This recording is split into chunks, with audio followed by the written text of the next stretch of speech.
Hello everyone, I am Rahul. आज हम आपके लिए ज्योग्राफी के सोलर सिस्टम टॉपिक के कुछ एमसीक्यूज लेके आए हैं, जिनको आज हम सॉल्व करेंगे और उनके बारे में आराम से समझेंगे। देखिए, हमने आपके लिए इंग्लिश हिंदी दोनों में प्रोवाइड कर रखे हैं क्वेश्चंस, जिससे आपको कोई प्रॉब्लम ना हो। ठीक है, तो हम अपनी क्लास को स्टार्ट करते हैं। हमारा पहला क्वेश्चन है, जैसे कि आपको स्क्रीन पर दिख ही रहा होगा। The circle illumination divides earth into two hemisphere known as.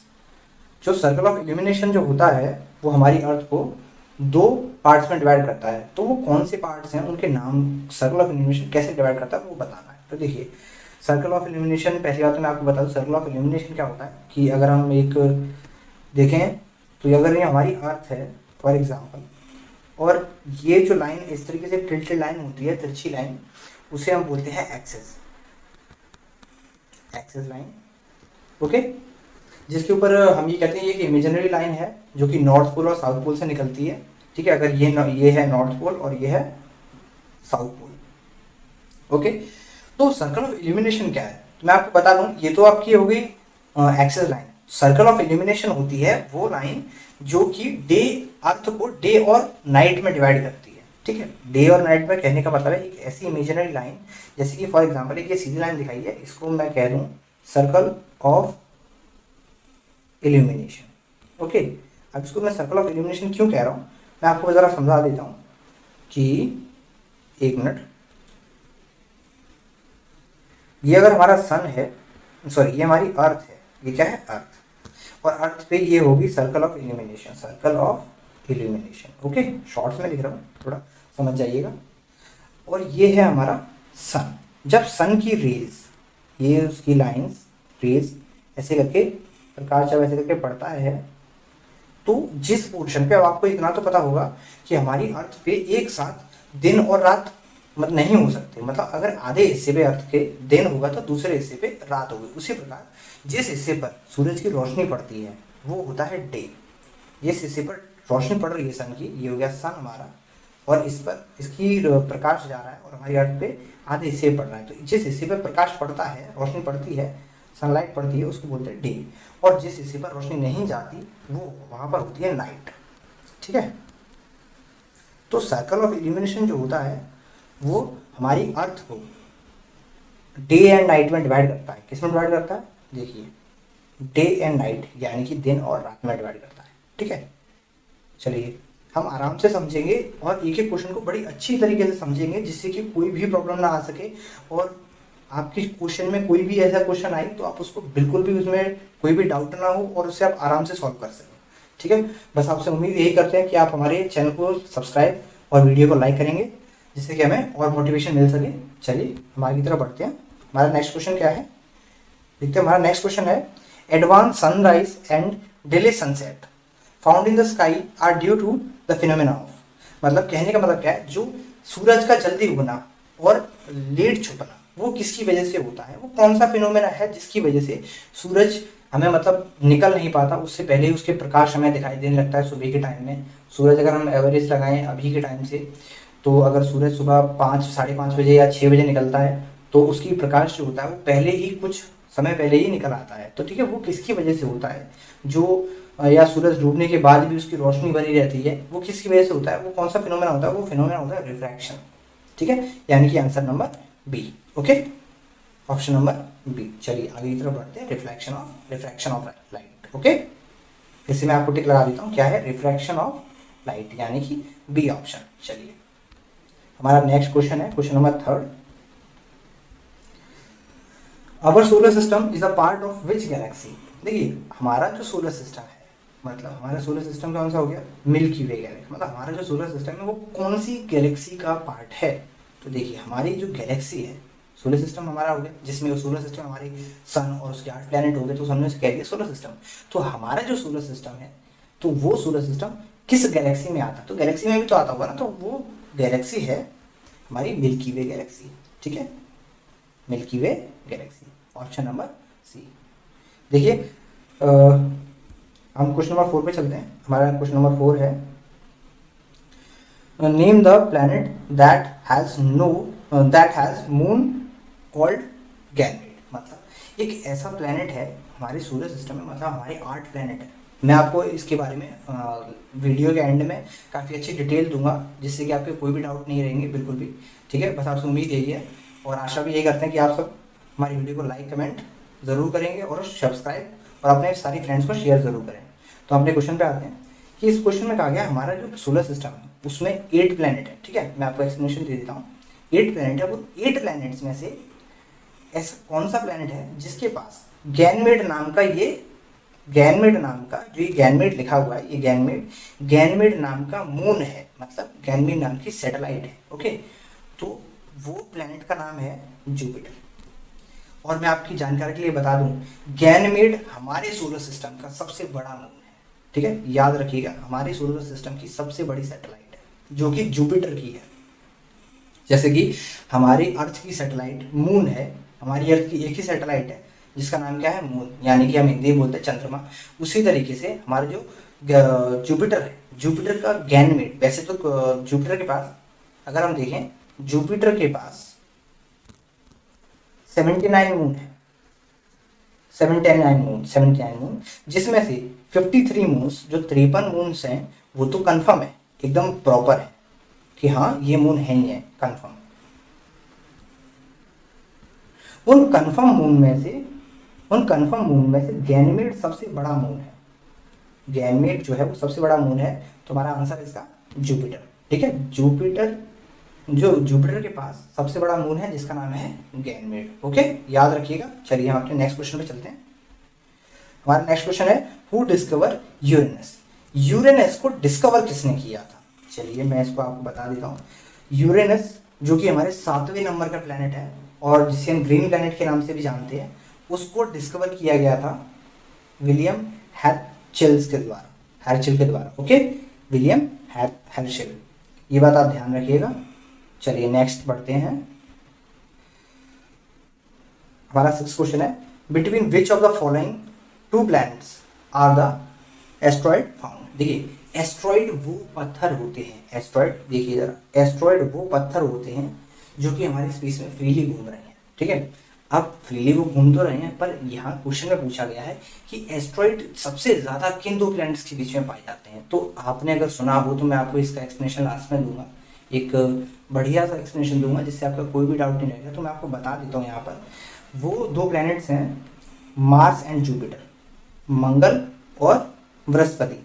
मंगल और बृहस्पति के बीच में एस्ट्रॉइड बहुत ज़्यादा मात्रा में पाए जाते हैं, जिसको हम एस्ट्रॉइड बेल्ट के नाम से भी जानते हैं। फॉर एग्जांपल, अगर ये हमारा जुपिटर है, मतलब ये हमारा मार्स है, क्या है, मार्स, मैं आपको समझा देता हूँ, और ये हमारा जुपिटर, ये बड़ा सबसे बड़ा प्लैनेट है, ये आप तो जानते होंगे, ये क्या है, जुपिटर।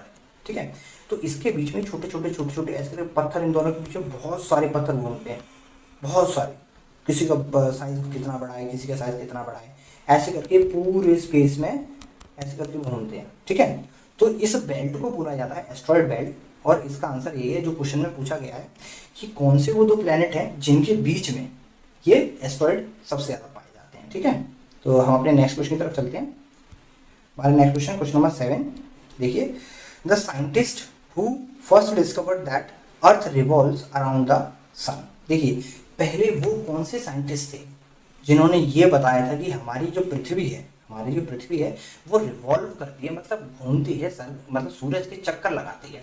ठीक है, तो अब बहुत सारे लोग थे, उन्होंने बताया, पर जो एक्यूरेटली बताया कि सब लोग, ज़्यादातर लोग पहले, इनके बताने से पहले सब लोग यही सोचते थे कि हमारी अर्थ के चक्कर लगाता है सन, पर ये बात गलत थी।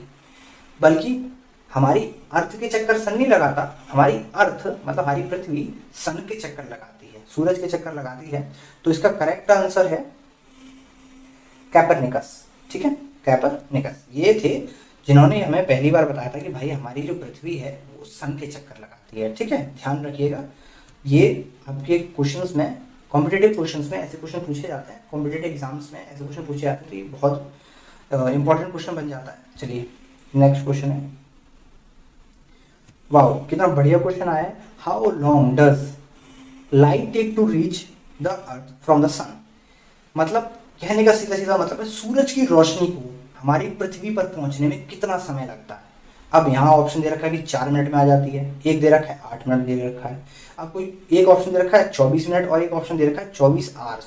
अब भाई 24 घंटे का तो हमारा पूरा दिन होता है, ठीक है, जिसमें 12 घंटे की रात और 12 घंटे का दिन, कुछ ऐसे ही ऊपर नीचे होता है, ठीक है। तो जो एक्यूरेट टाइम है वो है 8 मिनट। हमारी अर्थ पर सूरज की रोशनी आने में 8 मिनट लेती है। कितने मिनट लेती है? 8 मिनट। ओके, 8 मिनट्स लेती है, 8 मिनट्स, देखिए 8 मिनट, लगभग 8 मिनट। चलिए आगे चलें। क्वेश्चन नंबर 8, क्वेश्चन नंबर 9 है हमारा, which of the following planet of our solar system has least mass.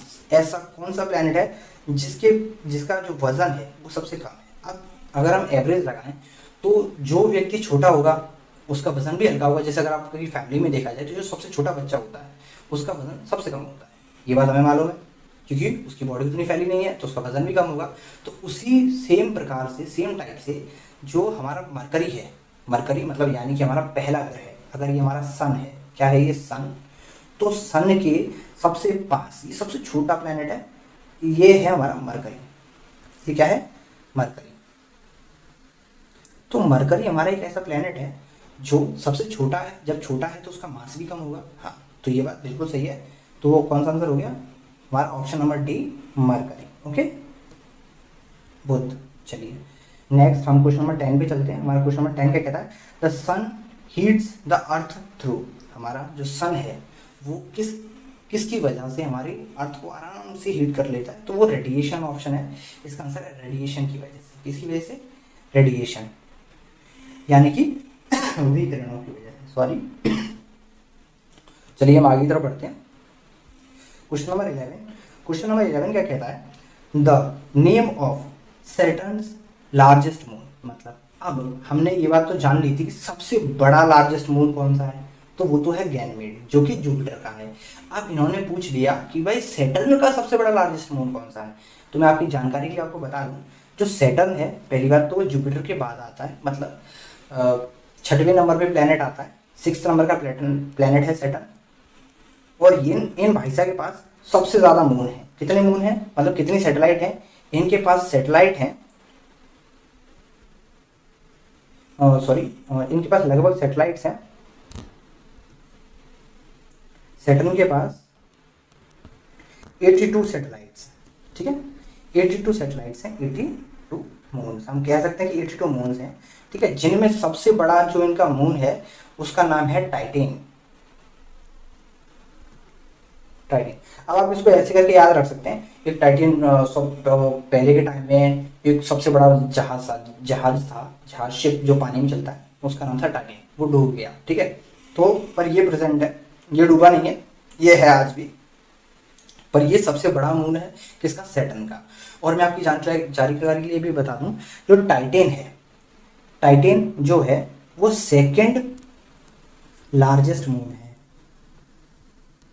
Largest moon है सोलर सिस्टम का, मतलब हमारे सोलर सिस्टम का ये लार्जेस्ट मून है। ये बात ध्यान रखिएगा, कौन सा?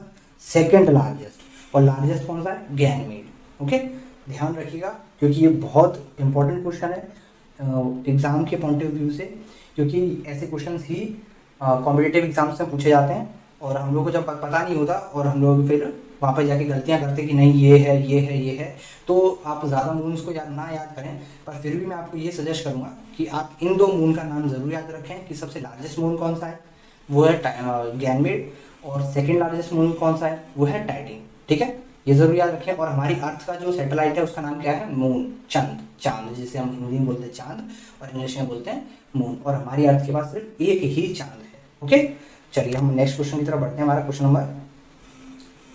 नंबर 12 देखिए। क्वेश्चन नंबर 12 का कहता है, which one of the following planet has the shortest day. अब इनमें से कौन सा प्लैनेट है जिसके सबसे छोटा दिन होता है? अगर मैं सारे 8 प्लैनेट्स में से बताऊं तो सबसे छोटा दिन होता है जुपिटर का। पर यहाँ ऑप्शन के अकॉर्डिंग हमें आंसर देना है कि ऑप्शन के अकॉर्डिंग किस प्लैनेट के सबसे छोटा दिन है। तो देखिए यहाँ पे हमारे पास 4 ऑप्शन है, अर्थ, मार्स, मरकरी और वीनस। तो ये 4 ऑप्शन है, इन 4 ऑप्शन में से जिसका सबसे छोटा दिन है वो है हमारी पृथ्वी। इन 4 में से सबसे छोटा दिन हमारी पृथ्वी का है, मतलब हमारी धरती का है, ठीक है। चलिए टाइम वेस्ट नहीं कर रहे, आगे की तरफ बढ़ रहे हैं। क्वेश्चन नंबर 13 क्या कह रहा है? Earth is nearest to the sun. On मतलब अब इसने पूछा कि हमारी पृथ्वी, हमारी जो पृथ्वी है, अब ये हमारा सन है, ये हमारा क्या हो गया सन, और ये हमारी हो गई पृथ्वी। ये मैंने बड़ी बना दी है, आप ऐसा मत लेना कि सन छोटा है, सन छोटा नहीं, सन बड़ा है। हमारी पृथ्वी हमारी अर्थ से तो बहुत बड़ा है, इतना ज़्यादा बड़ा है कि हमारी पृथ्वी जो है लाखों पृथ्वी में डाल दीजिए तब जाके हमारा सन कहीं बनेगा।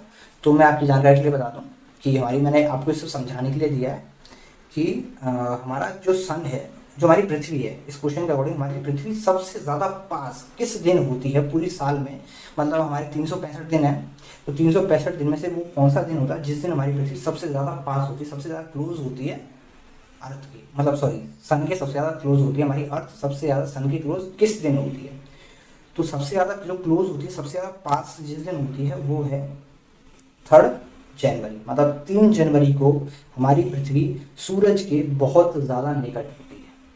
बाकी दिनों के कंपैरिजन में, मतलब बाकी दिनों की तुलना में 3 जनवरी को हमारी पृथ्वी सूरज के बहुत करीब होती है। ठीक है, चलिए ये बात ध्यान रखिएगा। मैं फिर से एक ऑप्शन लगा दे रहा हूँ, 3 जनवरी और 3 जनवरी। ठीक है, चलिए option number sorry question number 14 क्या कहता है, object that shine in the night sky are known as, मतलब वो ऑब्जेक्ट जो रात में चमकते हैं, जो रात में चमकते हैं। ठीक है, तो भाई ऑब्वियसली बात है, तारे चमकते हैं और प्लैनेट्स चमकते हैं, अब वो प्लैनेट हमें दिखते नहीं है। ठीक है, क्योंकि अब वो उनसे बहुत दूर है। ठीक है, तो मैं आपको अच्छे से एक्सप्लेनेशन देता हूँ कि हमारे जो रात में चमकते हैं उनका नाम है सेलेस्टियल बॉडीज। वो क्या होती हैं, सेलेस्टियल बॉडीज, खगोलीय पिंड। चलिए अब हमारा क्वेश्चन नंबर 15 देखिए क्या कह रखा है, which is the colour of the light emitted by the sun, मतलब सन के द्वारा जो लाइट इमिट होती है तो उस लाइट का कलर क्या होता है, मतलब जो सूरज के द्वारा जो रोशनी निकाली जाती है उस रोशनी का कलर कैसा होता है, तो उस रोशनी का कलर होता है व्हाइट, व्हाइट यानी कि सफ़ेद। ठीक है, ये बात आप बिल्कुल ध्यान से रखिएगा क्योंकि ये अक्सर पूछ लिया जाता है और हमें लगता है कि सूरज की रोशनी पीली पीली सी आती है तो येलो कलर होगा, नहीं येलो कलर नहीं, वाइट कलर है, ये बात ध्यान रखिएगा।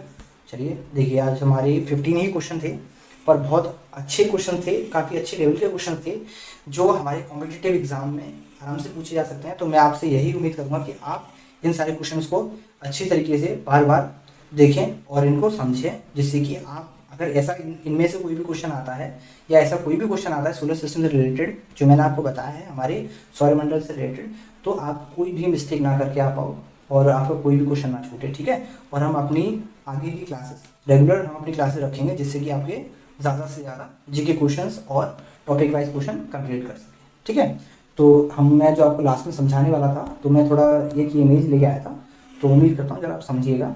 ये हमारा सन है, क्या है, ये हमारा सन है, ये आपको दिख रहा है ना, ये जो मैंने लाइन की ये हमारा सन हो गया। ठीक है, एक एक करके ये हमारा हो गया मरकरी, देखिए ज़रा, ये हो गया सबसे छोटा वाला, ये हो गया मरकरी। ठीक है, ये हमारा वीनस हो गया, वीनस, ये अर्थ है पृथ्वी, और ये चौथा है हमारा, 4th नंबर पे आता है मार्स। इलॉन मस्क का आपने नाम सुनेंगे, इलॉन भैया जिनका बहुत अच्छा नाम चल रहा है, इलॉन भैया जो दुनिया के सबसे पैसे वाले आदमी है फिलहाल में।